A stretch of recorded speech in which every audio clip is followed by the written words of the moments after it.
बयनिसिमबो खुलुमहरबाय। लोगोसे बे समाव आङो नोंथांमोननि गेजेराव मोनसे गोदान भिडिअ लानानै फैबावबाय। नोंथांमोना भिडिअखौ फारियै जोबजासिम नायलांदो।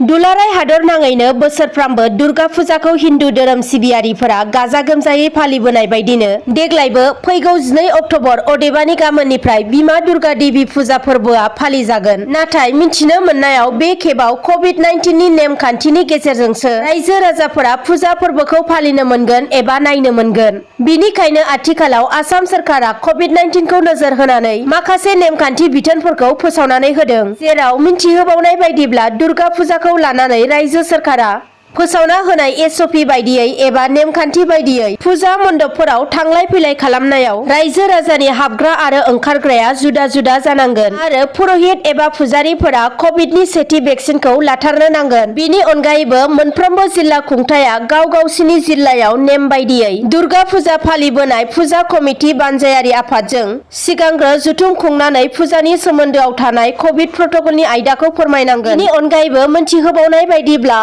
धोरोम जायगायाव एबा फुजा हैनाय समाव खेबसे हाबगासेयाव 60 सिबियारिफोराल' हाबनो हागोन आरो मिथिनो मोनबावनाय बायदिब्ला फुजा हैगिरिफोराबो भेक्सिन लानाय जाथारनांगोन। अब्लासो फुजानि मण्डपआव हाबनायनि राहाखौ मोननो हागोन। गुबुन फारसेथिं बानजाय आफाद आरो गुबुन आफादफोरा फुजा जानाय जायगानि बायजोआव आरो साखाथियाव जायखिजाया मेला खुंफुंनो मोननाय नङा आरो बिनि अनगायैबो सेथि भेक्सिन लायै अदेबा 18 बोसोर गाहायनि रावबो सुबुंफोरानो फुजा मण्डप एबा फुजासालियाव हाबनो मोननाय नङा। दानिया गुबुन खौराङाव फैबावदो।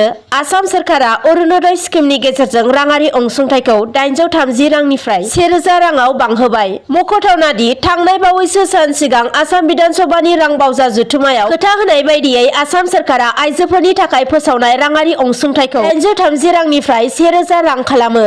रांखान्थि बिथिङाव लोरबां जानाय, गोरिब आरो राहा गोमाजानाय रान्दि बैसोगोरा जुलि जायै आइजोफोरखौ मदद होनो थाखाय आसाम सोरखारा बे हाबाफारिखौ मावफुंनो लादों। बे हाबाफारिखौ मावफुंनो थाखाय दिनै आसाम सोरखारनि राङारि बिफाना गासै 185.98 कौटि रांखौ रां बाख्रिनिफ्राय हरो। खौरां मोननाय बायदिब्ला बे स्किमनि गेजेरजों खाबु मोनगिरिफोरा सोलिफु दान एबा अक्ट'बर दाननिफ्रायनो दानफायाव 1000 रांखौ मोननो हासिगोन। बेनि गेजेरजों हादरसानि गासै 18 लाख नखरफोरा बे अनसुंथाइनि खाबुखौ मोननो हागोन होननानै मिथिनो हानाय जादों।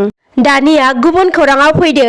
रायजो नाङै दुर्गा फुजा फोरबोखौ बरायनो थियारि जानाय समावनो बिटिआरनि सदर सहर क'क्राझार जिल्लानि शान्तिनगराव पुलिस हान्जाया नायसंबाय थानाय समावनो सरासनस्रा रायजो राजाफोरनि मुवा बेसाद एबा मटर साइकेल सिखावफोरा सोमजिदों। मख'नो गोनांदि क'क्राझार सदर थानानि सिङाव थानाय शान्तिनगराव थांनाय सनिबारखालि मोनाबिलि हर समाव आदवार आली शेख मुंनि सासे खामानि मावग्रा सुबुंनि गंसे मटर साइकेलखौ दुथां सिखावफोरा खावनानै लांदों होनना खौरां मोननाय जादों। खौरांनिफ्राय मिथिनो मोननाय बायदिब्ला आदवार आलीनि मटर साइकेलखौ सिखावफोरा न'नि लांगोनानिफ्रायनो खावनानै लांदों होननानै मिथिनो हादों आरो बे नुथायखौ सीसी केमेरायावनो रोखायै नुनो मोननायबो जादों।